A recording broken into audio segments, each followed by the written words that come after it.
Well, let's get some analysis on the Russia investigation and the Attorney General's recusal today. Joining me here, syndicated columnist Charles Krauthammer.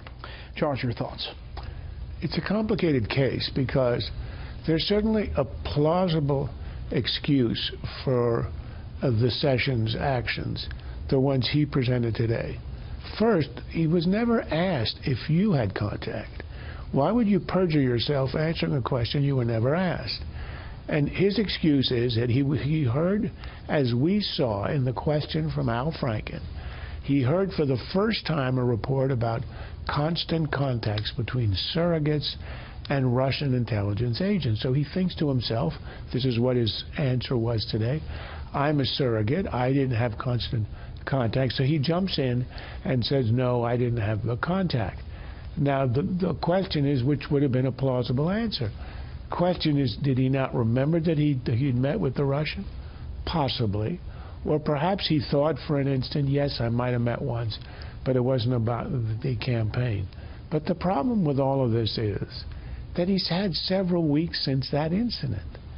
If that's all it was, an innocent mistake, and he forgot about the meeting, he should simply have gone to the committee, written them, and said, oh, as he said in his press conference, I should have added, yes, I had 2 meetings. He never did. So why? To me, it reminds me of the Flynn case. This is a cover-up in search of a crime. What would have been the big deal about having a meeting with the Russian ambassador? Now, the other thing that makes it a little bit fishy is he's an old pro. Does he really think the Russian ambassador schedules a meeting with him in September because Sessions is a foreign policy giant and a strategic thinker?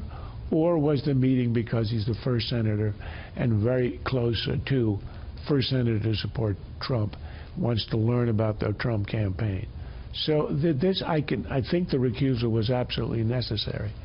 And if there isn't another shoe that drops, he's okay. But if another shoe does, he's gone.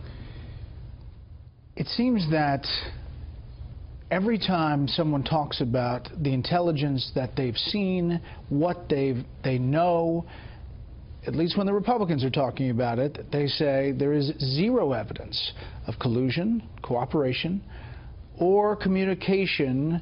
Now we're finding out these different communication points. Mike Flynn obviously is talking to the Russian ambassador, but he didn't tell Vice President Pence the right details about that call. And now Jeff Sessions. I mean, is there there? We just don't know. That's the puzzle.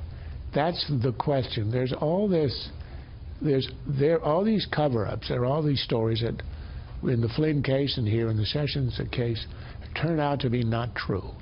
But as you say, there is not a scintilla of evidence of improper contacts or collaboration or working with the Russians or doing something that they shouldn't have done. So that leaves you with the question that's at the heart of this. Why would they not? Why would Sessions, why did Flynn never admit to the meeting he had and to discussion of sanctions? There's nothing wrong with that. And now with Sessions, why didn't he simply correct the record? Surely, he said he had 2 aides in the meeting in his office.